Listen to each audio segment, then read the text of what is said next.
শুধুমাত্র এটা যাদবপুরের ছবি নয়, এটা সারা শহরের ছবি, সারা রাজ্যের ছবি। প্রতিবাদ কিভাবে সমাজের সব অংশকে এক জায়গায় নিয়ে এসেছে। এই রাত্রি 12:30তেও প্রতিবাদের সুর ধ্বনিত হচ্ছে। এই ছবিটা একবার দেখা উচিত তাদের।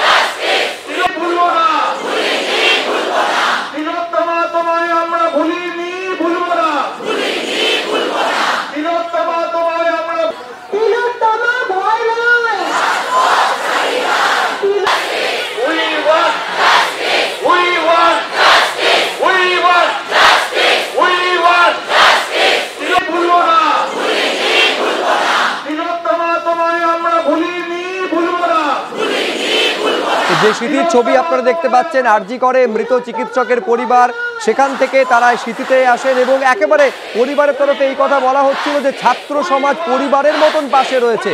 দেখছেন সেই ছবি। এই মুহূর্তে খবর পাচ্ছি গড়িয়াতে নতুন করে অশান্তি। কিছুক্ষণ আগে গড়িয়াতে একজন মত্ত যুবক, তার বিরুদ্ধে কটূক্তির অভিযোগ উঠছিল। এইবারে নতুন করে উত্তেজনা। সরাসরি দেখছেন ছবি। পুরুষোত্তম নারায়ণ পণ্ডিত আমাদের সঙ্গে রয়েছে। পুরুষোত্তম, নতুন করে উত্তেজনা, কি চলছে এখন? একেবারে শুভ্রা, যে ছবিটা আমরা দেখতে পাচ্ছি, নতুন করে আবার উত্তপ্ত হয়ে উঠেছে গড়িয়া মোড়। এখানে যারা প্রতিরোধ করছিলেন, প্রতিবাদ মিছিল করছিলেন, আমরা জানি যে বেশ কিছুক্ষণ আগে এখানে একটি অত্যন্ত অপ্রীতিকর ঘটনা ঘটে। একজন ব্যক্তি এখানে পথ চলতি একজন মহিলাকে কটূক্তি করেন বলে অভিযোগ করছেন এলাকাবাসী, এবং সেই ঘটনার পরই এই পুরো এলাকা উত্তপ্ত হয়ে ওঠে। কিন্তু সেই ঘটনার রেস যে এখনো শেষ হয়নি, সেই ছবি আমরা দেখতে পাচ্ছি।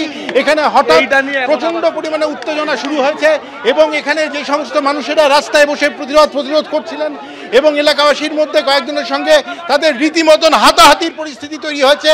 চূড়ান্ত মারামারি চলছে এলাকায়। এলাকাবাসীরা হাতে কয়েকজনকে ধরে একসঙ্গে তারা মারামারি করছেন। এখানে প্রচন্ড উত্তেজনা সৃষ্টি হয়েছে গড়িয়া মোড়ে।